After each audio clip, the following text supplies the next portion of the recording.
2025 সাল থেকে এই ব্যবস্থা করা হবে যে কেউ যদি এসএসসিতে ফেল করে 2 সাবজেক্ট ফেল করে তাহলে সে এইচএসসিতে পড়াশোনার জন্য সুযোগ লাভ করবে। দুনিয়াটা হচ্ছে ছোট্ট একটি জায়গা, সেই জায়গায় আমরা আমাদের জীবনকে নিয়ে এসেছি সংক্ষিপ্ত কিছু সময়ের জন্য। আমাদের একটি খুশনসিব দেখেন যে আমাদের এই সংক্ষিপ্ত দুনিয়ার জীবনে আমরা এমন একটি নিয়ামত পেয়েছি যেই নিয়ামতের নাম হচ্ছেন আল্লামা ফুলতলি সাহেব কিবলা রহমতুল্লাহ আলাইহি, এবং তিনি আমাদেরকে এমন একটি সিলসিলা, এমন একটি পথ, এমন একটি পদ্ধতি, এমন একটি কার্যক্রমের সাথে জড়িত করে দিয়ে গেছেন যেই কার্যক্রমটি আমরা যদি মনে প্রাণে ধ্যানে জ্ঞানে মনে মস্তিষ্কে আমাদের হৃদয়ে লালিত করে পালিত করে আজন্ম নিজেদের জীবনকে সেই দিকে ধাবিত করতে পারি, তাহলে আমাদের এই সিলসিলা, এই পথ, এই পদ্ধতি, এই কর্মপন্থা আমাদেরকে এমন একটি জায়গায় পৌঁছে দেবে যে জায়গার কথা আল্লাহ রাব্বুল আলামিন পবিত্র কালামে পাকে বলছেন জালিকাল ফাউজুল আজিম।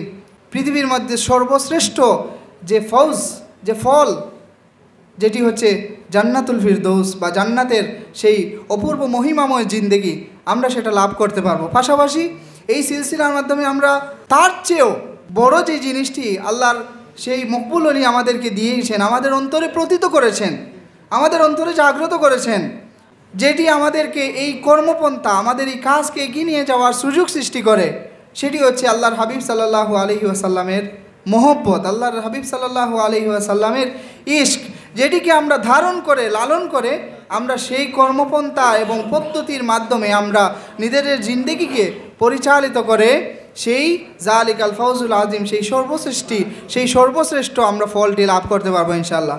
সুপ্রিয় উপস্থিতি, আজকে যদি আমরা আমাদের দেশের, আমাদের পরিবেশের, আমাদের পরিস্থিতির দিকে তাকাই তাহলে দেখতে পারবো যে আল্লামা জালালউদ্দিন রুমি রহমতুল্লাহ আলাইহি বলেছিলেন যে জ্ঞানীরা অশ্রু জলে ভাসে আর গাধারা তাদের মাথার উপরে উঠে নাচে। আজকে যদি আমরা দেখতে পাই সমাজের প্রতিটি পরতে পরতে, প্রতিটি জায়গায় জায়গায় গাধারা বসে আছে।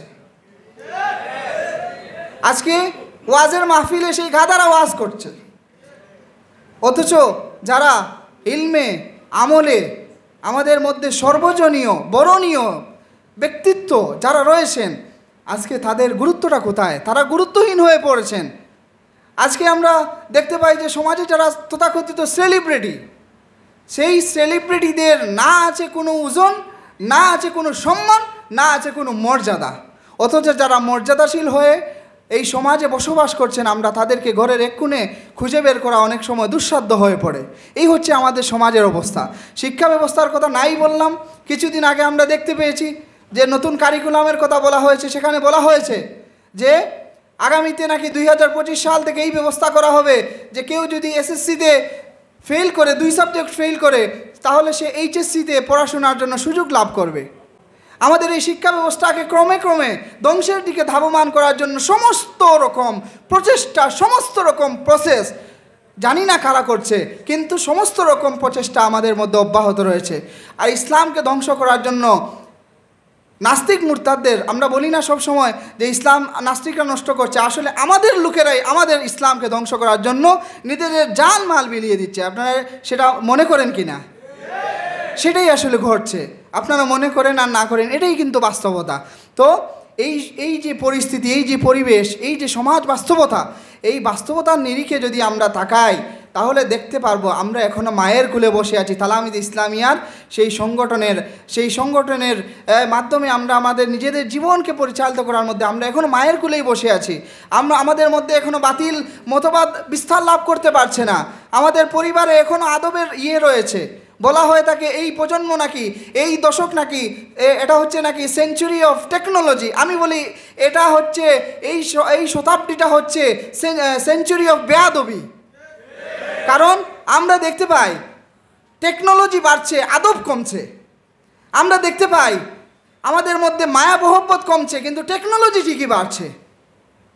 সেই বিষয়টি, সেই বাস্তবতাকে সামনে রেখে আমরা আমাদের হতাশা আজকে চূড়ান্ত পর্যায়ে পৌঁছে গেছে। হোক সমাজ, হোক রাষ্ট্র, হোক পরিবার, আমরা আজকে সর্বক্ষেত্রে দেখতে পাই আমরা একটি হতাশ জাতি হয়ে পড়েছি।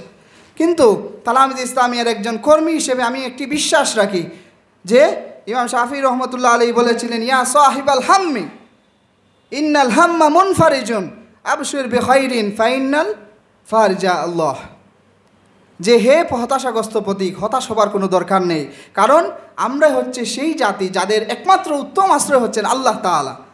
সুতরাং আমাদের মধ্যে যে হীনমন্যতা কাজ করে, অনেকে বলে থাকেন তালামিদ ইসলামিয়ার কর্মীরা সংখ্যায় নাকি নগণ্য, হই আমরা নগণ্য, কিন্তু সেই বদরি কাফেলার দিকে যদি আমরা থাকাই 313 জনের একটি ছোট্ট দল আল্লাহর হাবিব সাল্লাল্লাহু আলাইহি ওয়াসাল্লামের পরশ পেয়ে, আল্লাহর হাবিব সাল্লাল্লাহু আলাইহি ওয়াসাল্লামের